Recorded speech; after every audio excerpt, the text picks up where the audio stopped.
So, we want to show you how to get in touch with your emotions. We don't want you to be afraid of your emotions. We don't want you to dislike your negative emotion. We want you to think of all of your emotions as your friend, because they are. We also think it would be very helpful if you would decide today, or tomorrow, or sometime soon, or sometime, that you are not going to compare your desires with other people, your emotions with other people. In other words, let's for just a little while leave everybody else out of the equation, because the only thing that is important in the achieving of anything that you desire and in the fulfilling of your reason for being here is that you come into alignment with you. All you've got to do is want something and not think thoughts that are opposite of it, and that thing that you want must be. And it doesn't matter what anybody else thinks about any of that, because they can't vibrate for you. Oh, you can pay attention to what they think, and as you pay attention to what they think, something is activated within you, and that really is what power of influence is. But you don't have to be influenced in a negative way. You can look around this world and find vibrational alignment with things that are a vibrational match to you. Years ago, Jerry wrote a paper called Keep Your Ideas to Yourself Until They Are Fully Developed. And the reason that he wrote the paper is because he saw so many people that he was counseling toward achieving one thing or another, who would be well on their way to achieving it when they would talk to someone who had a different idea about it. Jerry would meet people that he knew nothing about their past, and he would hold a vision of them in his mind of their success. He would say, what is it that you want? He would get them to express with clarity what it was that they wanted, and then he would say, I will show you the path to achieving what you want. And he would monitor them day by day, and he would see them moving towards success with evidence all around them pointing to the success that they were receiving. And then they would go home and talk to somebody who remembered who they used to be. And that person would remind them who they used to be with such fervor that it would activate within that person the memory of who they used to be. And now they were out of vibrational alignment with who they now wanted to be.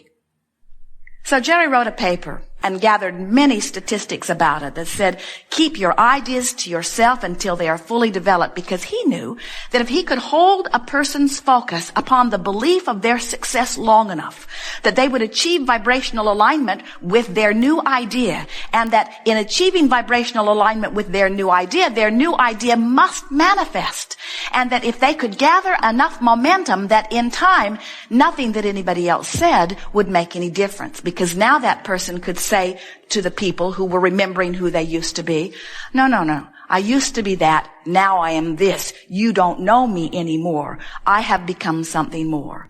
But if they got to them too soon, they would remember themselves who they used to be, and then the party was over.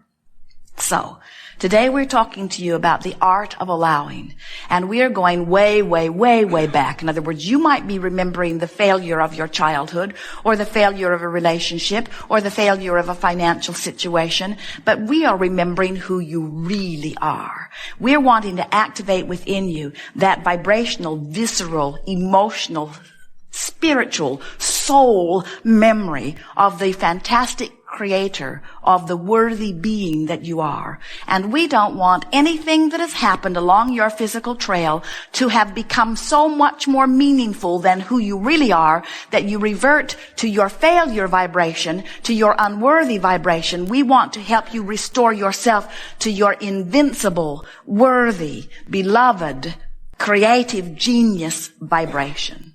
That's what the art of allowing is.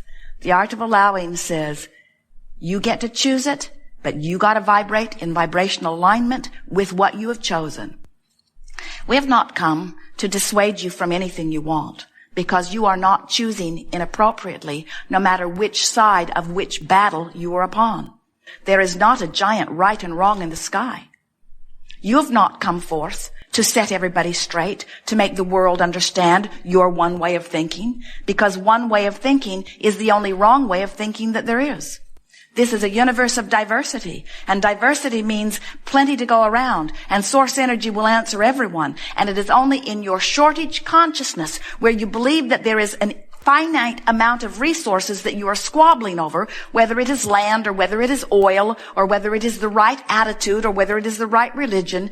When you think that what you've got is the only place that it exists and you are fighting over it, then there is plenty of resistance to go around.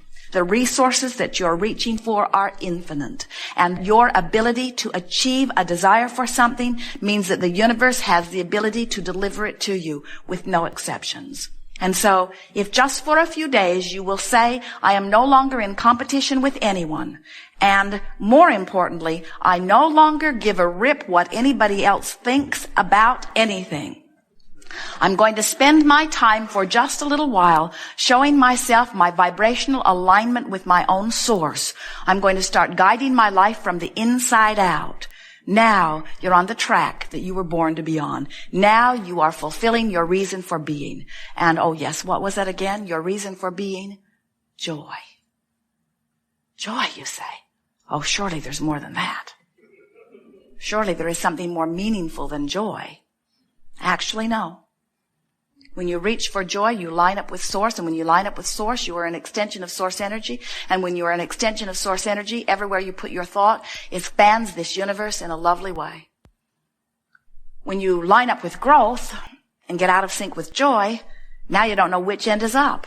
Now you find yourself doing things because you should do them, not because you want to do them. And now your vibration is all out of whack, and then everything gets hard, and then you get really tired, and then you say, what's the use? And we say, well, you got off track. You forgot what your dominant intention was. Your dominant intention is to line up with who you really are. Have you watched the little ones? They line up. Jerry and Esther and Tracy and Kate is 2.5, had an afternoon together, and Kate has not forgotten what her purpose of life is. She just looked everywhere for something to feel joyful about. She pointed out 100 birds that none of the others would have noticed if she hadn't pointed them out. She pointed out fish that the others may not have noticed if she hadn't pointed them out. A fly landed on her nose, and she took such delight in it, she laughed for 2 or 3 minutes. Because in the same moment that the fly landed on her nose, she was noticing that a bird was flying by. And the humor of the fly word and the fly word just knocked her out. How funny that is, that in the moment I would be saying, bird fly by, a fly would land on my nose. And as Jerry and Esther and Tracy, for a few hours, approached life through Kate's eyes, they remembered it's all about joy. It's not about achieving something. You can't help that. It's not about learning something. You can't help that. It's only about joy. That's the purpose of this life experience. It's for joy. It's for joy. It's for joy. So, here, right now, you might not be feeling all that joyful, which means we've got to be irritating the life out of you. Joseph Campbell said, follow your bliss. And if you can't get a whiff of bliss, then you don't even want to play the game. And we want to say to you, it is for joy, but there may be, depending upon what's been happening to you, there may be some vibrational variations between the joy that we are encouraging and where you are right now. And that's okay. Your goal is joy, but don't be upset if you can't quantum leap from despair to joy. No one can. Don't ask yourself to do impossible things. Instead say, I think I will go as far as I can go, and right now, anger feels pretty darn good to me.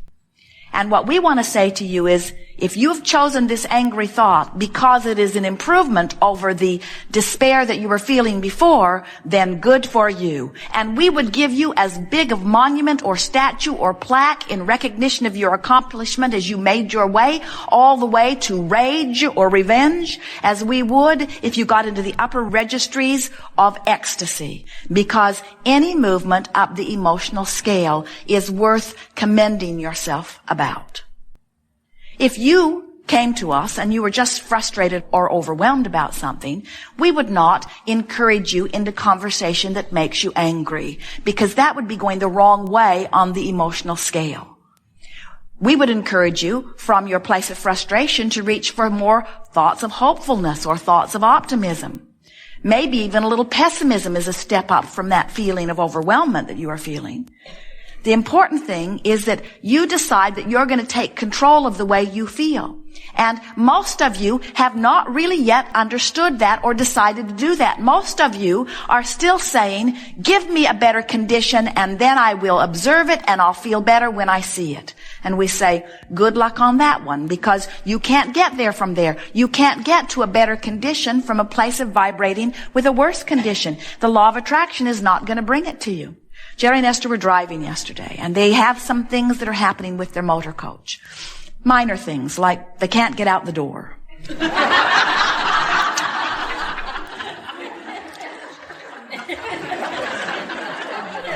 When they put the coach in gear, it puts pins down that airlock the door shut. And then when they put the parking brake in, then it releases those, and so they can exit the coach. But for some reason, that mechanism is slow. So they're waiting and waiting and waiting and waiting to get out the door. And there is an emergency hatch, but it's very uncomfortable.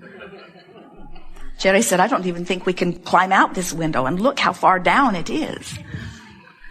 And so they've gathered a list of things that they are wanting to have fixed on their coach, and they will take it to Decatur tomorrow. But Decatur was not expecting them because it just happened. And the first appointment that they could get is the end of October. Well, they will not be in the area the end of October. And so when Esther called to talk to a man, he was very nonchalant. He said to them, sure, you're free to drop in. And Esther said, do you think anyone will have time to see us? And he said, I have no way of knowing that. And Esther said, well, it is quite a distance for us to drive over there. Can you give me your best guesstimate? And he said, I really shouldn't do that. And Esther said, well, if you were standing in my physical shoes, would you make this effort? And he said, you're welcome to drop in any time. And Esther hung up the telephone and she looked at Jerry, and they both said, he does not really care. He has no sense of concern at all. And then they began sort of beating the drum of that. And as they made their list of things that need to be repaired, they pointed out to one another, none of these things should even be on this list. This should be a better manufactured job. This should not be happening. And before they knew it, in about 10 minutes, they were both in a place that we would call frustration. Serious frustration, bordering on resentment. Not bordering, it was well into resentment. And just tiptoeing into the range of revenge.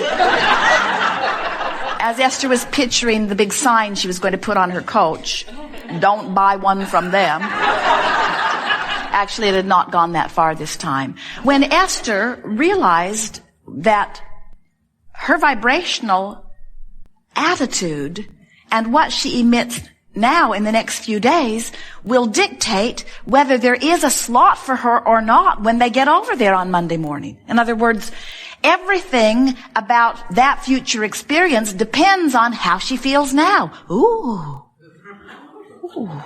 something to think about. So now she has motivation to feel good. Now, here's the thing that we want to talk to you about. You all, even Esther, often will use the motivation to feel good when we want feeling good to be the motivation. We want it to matter so much to you that you feel good. We don't want you to just practice feeling good so you can get stuff. And that's why you want to get the stuff anyway, isn't it? Don't you want to get the stuff so that you can feel good? So why not feel good whether you get the stuff or not? So then Esther began talking out loud, and she said to Jerry, you know, these people must have an endless stream of people that pass through their shop with situations just like this. It must be very hard for them to have personal care about every single one of them. They must have to sort of get into that nonchalant place just to be able to enjoy their work at all.